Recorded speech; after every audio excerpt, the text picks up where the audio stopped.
ఏం తెగిందమ్మా అర్థం అర్థం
సమ్మెని నీరుగార్చడం కాదు, మీకు చిత్తశుద్ధి ఉంటే సమ్మె డిమాండ్ పరిష్కారం చేయండి అని చెప్పేసి మనం అడుగుతా ఉన్నాం.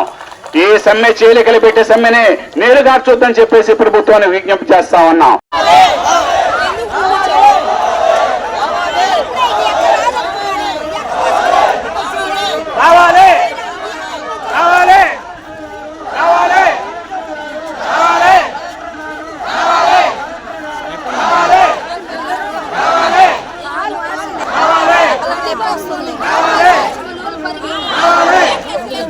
జరుగుతూ ఉన్నది. అత్యంత విచారకరం ఏంటంటే ఈ జిల్లా వాసి అయినటువంటి పొంగూరు నారాయణ రాష్ట్ర మంత్రిగా ఉండి ఈరోజు ఏ మాత్రం కూడా ఈ కార్మికుల విషయాలు పట్టించుకోకుండా నిర్దాక్షిణ్యంగా మొండిగా వ్యవహరించడం అనేటటువంటిది అత్యంత విచారకరం. 60 సంవత్సరాలు నిండే అనేటటువంటి నెపంతో కేవలం నెల్లూరు మున్సిపల్ కార్పొరేషన్లో 93 మంది కార్మికుల్ని ఇళ్లకు పంపించారు. అదేవిధంగా వీళ్ళందరికీ కూడా గతంలో ఏ ప్రభుత్వాలు కూడా సంక్షేమ పథకాలు ఆపలేదు. ఈ కూటమి ప్రభుత్వం వచ్చిన తర్వాత నెల రోజుల నుంచి సంక్షేమ పథకాలు నిలుపుదల చేస్తున్నారు. జీవో నంబర్ 36 ప్రకారం ఇంజనీరింగ్ కార్మికులకి వర్తించాల్సినటువంటి జీతాలు అమలు చేయమని కోరుతున్నాం. గొంతెమ్మ కోరికలు కాదు, కొత్తగా జీతాలు పెంచమని కానే కాదు. ఈరోజు మలమూత్రాలు, మలినాలు, వ్యర్థాలు, జంతు కళేబరాలు, వైరస్లు వీటిని శుభ్రపరుస్తూ అనారోగ్యాల బారిన ఈ కార్మికులు పడుతూ ఈరోజు వీళ్ళ పనుల్ని కాంట్రాక్టర్లకు అప్పగించేటటువంటి చర్యలకు పూనుకోవడం అనేటటువంటిది ఇది అత్యంత దుర్మార్గం.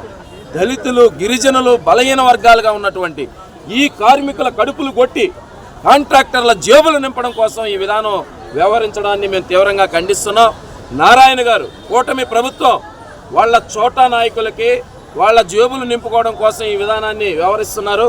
విడనాడాలి. ఎట్టి పరిస్థితుల్లో ఈ సమస్యలు పరిష్కారం అయ్యేదాకా ఈ పోరాటం కొనసాగుతుంది. జిల్లా కలెక్టర్ గారు 9 రోజుల నుంచి జరుగుతున్నా కానీ జిల్లా కలెక్టర్ గారు కూడా స్పందించలేదు. దానికి నిరసనగానే ఈరోజు గతంలో ఇచ్చాం జిల్లా కలెక్టర్ గారికి ఈ విషయాలన్నీ కూడా చెప్పి మా సమస్యలు పరిష్కరించండి, చట్టాలు ఉన్నాయి, జీవోలు ఉన్నాయి, అవి అమలు చేయండి అంటే వాటికి దిక్కు లేకుండా ఉంది.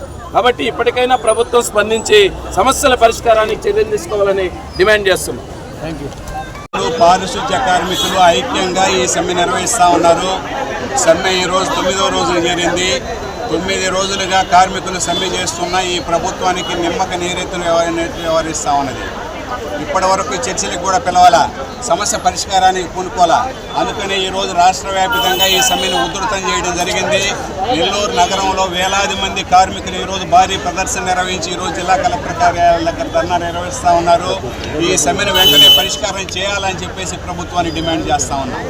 ఇంజనీరింగ్ కార్మికుల యొక్క జీతాలు 21,000, 24,000, స్కిల్డ్, అన్స్కిల్డ్ ఈ 2 రకాల కార్మికులకి జీతాలు పెంచాలని చెప్పేసి కోరుతా ఉన్నాం. నైపుణ్యం కలిగినటువంటి కార్మికుల్ని నైపుణ్యం లేని విభాగంలో కొన్ని సెక్షన్లు వేసి ఉన్నారు. వాళ్ళందరినీ ఆ సెక్షన్లో చేరవాలి అని చెప్పేసి కోరుతా ఉన్నాం.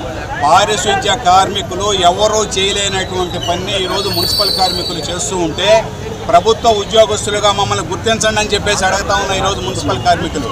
ప్రభుత్వ ఉద్యోగస్తులుగా గుర్తించకుండా గత ప్రభుత్వం ఆప్కాస్ అని చెప్పేసి కాంట్రాక్ట్ అవుట్సోర్సింగ్ ఒక సొసైటీని ఏర్పాటు చేసి కాంట్రాక్ట్ కార్మికుల్ని, అవుట్సోర్సింగ్ కార్మికులందరినీ ఆ సొసైటీ కింద చేర్చి జీతాలు ఇస్తూ ఉన్నారు. ఇప్పటిదాకా పొయ్యి మీద నుంచి, పెనం మీద నుంచి పొయ్యిలో పడ్డట్టు ఆప్కాస్ నుంచి కూడా రద్దు చేసి అసలు మమ్మల్ని పర్మనెంట్ చేయండి, ప్రభుత్వ ఉద్యోగస్తులుగా గుర్తించండి అని చెప్పేసి మెయిన్ డిమాండ్ అడుగుతూ ఉంటే ఆప్కాస్లో కూడా లేకుండా కాంట్రాక్టర్లకు అప్పగిచ్చేటువంటి పని ఈరోజు ప్రభుత్వం చేస్తా ఉన్నది. ఆల్రెడీ నెల్లూరు నగరంలో 9వ డివిజన్లో టెండర్లు కూడా పిలిచారు. మేము ఈ ప్రభుత్వానికి హెచ్చరిక చేస్తూ ఉన్నాం. గతంలో టీడీపీ ప్రభుత్వం ఉన్నప్పుడు 279 జీవో తెచ్చాడు ఈ మున్సిపల్ శాఖ మంత్రి నారాయణ. ఆ 279 జీవోని వెనక్కి తీసుకోవాలని చెప్పేసి మేము పెద్ద ఎత్తున ఆందోళన చేశాం. 45 రోజులు సమ్మె నిర్వహించడం జరిగింది. కానీ ఆ 279 జీవోని రద్దు చేయలేదు. నారాయణ రద్దు అయిపోయాడు, ఇంటికి వెళ్ళిపోయాడు. ఈ ప్రభుత్వం కూలిపోయింది, తెలుగుదేశం ప్రభుత్వం. ఒక మాటలో చెప్పాలంటే కేవలం మున్సిపల్ కార్మికుల యొక్క ఓట్లతోనే ఆ రోజు నారాయణ ఓడిపోయాడు. మళ్ళా అటువంటి పరిస్థితి తెచ్చుకోవద్దని చెప్పేసి విజ్ఞప్తి చేస్తా ఉన్నాం. 279 జీవోనే దొడ్డి